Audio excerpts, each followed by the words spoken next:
Speaker. You know, when we're looking at trade negotiations, it's important that we have many voices at the table, and that was one part that was definitely lacking as part of this. You know, we had heard that there was not a formal consultation process.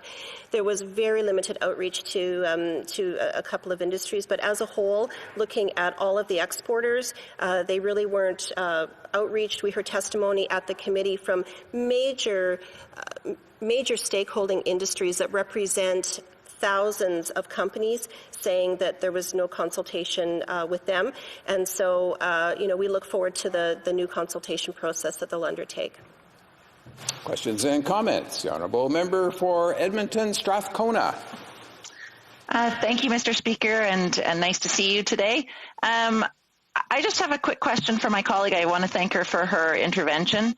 One of the things that we did hear from the minister earlier today was that this is a temporary transitional deal and that she looks forward to getting back to the table and working for a more permanent deal. But given that it's being touted as temporary and a transitional deal, does the member have concerns about the fact that there is no sunset clause to ensure that negotiations lead to a successor agreement? For Kelowna Lake Country. Thank you, Mr. Speaker, and I thank the member for her question. Well, it is in fact, we've identified that it is not a transitional agreement because there is no end date, there is no sunset clause. So in fact, it is an agreement until a new agreement is signed. And there are some parameters in there to get back to the table and some timelines, but there's really no ties to it. There's no ramifications if one side doesn't want to participate. So in fact, this is the agreement until there's a new agreement signed with no specific deadlines formulated to it other than wanting to get back to the table.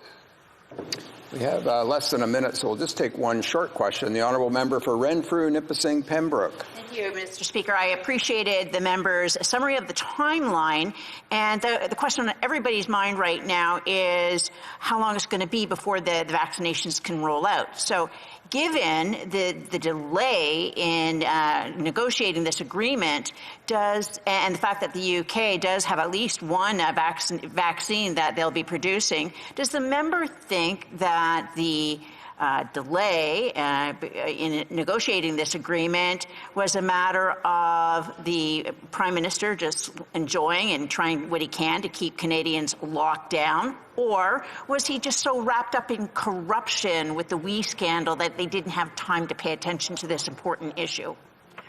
Honourable Member for Kelowna Lake Country. Well, thank you, Mr. Speaker, and I appreciate my honourable colleague for her question. You know, when we do look at the timeline of this, we do have to remember that even previous to the pandemic, that the government had pulled out of negotiations in March of 2019. So, you know, we weren't at the table for you know, a year before the pandemic even came upon us. So here we have an issue where other countries were signing agreements and were at the table negotiating it, and we weren't there. And as I mentioned, we didn't get back to the table until August, and then the government prorogued Parliament, so which set everything back again. So you know, here we have a government that really wasn't focusing on this, and now we're in a situation of a memorandum of understanding, which is good because it's giving certainty to businesses. But this also has a deadline at the end of March. Resuming debate, the Honourable Member for Abbotsford. Well, thank you very much, Mr. Speaker. It's a pleasure to engage in another trade debate. As you know, trade is something that's very close to my heart. Now, the United Kingdom and Canada have a long and common shared history, common values. We've been trusted allies, and we also have a long history of doing business with each other. In fact, today, the UK is Canada's 5th largest trade partner. And of course, that drives prosperity. It drives economic growth in our country and in the UK. But to be fair, our exports to the UK are primarily minerals, chiefly gold. And while imports from the UK are comprised mainly of high-end manufactured goods, obviously the challenge for Canada is to increase the value of the goods that we ship abroad, especially to the UK. Our trade surplus with the UK, somewhere around $10 billion, but I wouldn't crow too much about that because, there is this imbalance between high-end manufactured goods and minerals and things like gold that we ship to the UK. Now, it would also be a mistake not to mention our services trade, which is very significant. A lot of Canadians don't understand. When we talk about services trade, we're talking about things like engineering, some of the highest paid jobs in Canada. When we do business with another country, when we sell engineering services to a place like the UK, this is about Canada exporting high-value services and driving growth of the economy in Canada. Suffice it to say that trade is a key driver of economic growth and long-term prosperity in Canada. And the UK is, as one of our largest trade partners, a country we have to engage with when it comes to formalizing our trade relationship. So what is the challenge as we move forward? Because we've always traded with each other, but for decades, the UK negotiated trade agreements only as part of the European Union. And much of its former negotiating expertise and power was ceded and vested in the EU's government in Brussels. Now, in 2009, former Prime Minister Stephen Harper had the foresight and the vision to begin negotiations on a free trade agreement between Canada and the EU. And this would take trade between Canada and the EU to a whole new level. Now, I had the honor of leading that effort on behalf of Canada for some 4.5 years. And on September 26th of 2014, I joined the European Commission President Barroso, the European Council President Van Rompuy, and Prime Minister Harper in Brussels to announce the end of those CETA negotiations, that trade agreement between Canada and the European Union. Now, one point of note, of course, is our Liberal friends like to claim credit for all of the trade successes of the previous Harper government. In the military, they call it stolen valor, something the Liberals know a little bit about. They love to take credit for things that rightly were accomplished by others. Now, let me be very clear. The CETA agreement with the then 27 countries of the EU was the brainchild of Stephen Harper. And it was under his government that negotiations were commenced and substantively completed. And over the last few years, that CETA agreement has governed our relationship, not only with the EU, but with the UK. As my colleague just mentioned, our trade with the UK is up by about $2 billion a year, again, driving economic growth in Canada.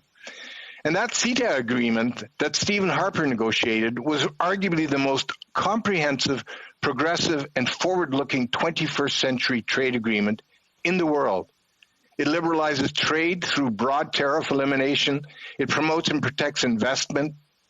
It opens up government procurement. It includes rigorous intellectual property protections, dispute resolution, and disciplines on sanitary and phytosanitary standards. It protects culture and our cultural industries, and it contains some of the strongest commitments ever included in a free trade agreement to promote labor rights, environmental protections, and sustainable development. And of course, we had expected that agreement to govern our commercial relationship with the European Union for decades to come, including our relationship with the UK. And then, of course, Brexit happened. And without trying to divine the exact reasons for the UK deciding to leave the EU, suffice it to say that the British people freely voted to leave the EU and to regain their sovereignty over policy making, and that included trade policy. Now, in the short term, that meant that the UK was left with no trade agreements with any of its closest trade partners, including Canada. And the British government had to scramble to find the people necessary to competently negotiate trade agreements. And of course, its top priority was securing a new trade agreement with the European Union to assure its most favored relationship with Europe. And then there was Canada, with which the UK no longer had a trade deal, since the UK was no longer part of the CETA agreement. So what was the fix going forward? Well, the solution was to replace CETA with a bilateral trade agreement, Canada and the UK, which would preserve its trade with Canada without either side incurring economic harm. And that brings us to this point, the debate we're having today, the Canada-UK Trade Continuity Agreement. As its name implies, it's more about preserving and carrying over our CETA benefits and obligations than carving out new territory on trade liberalization.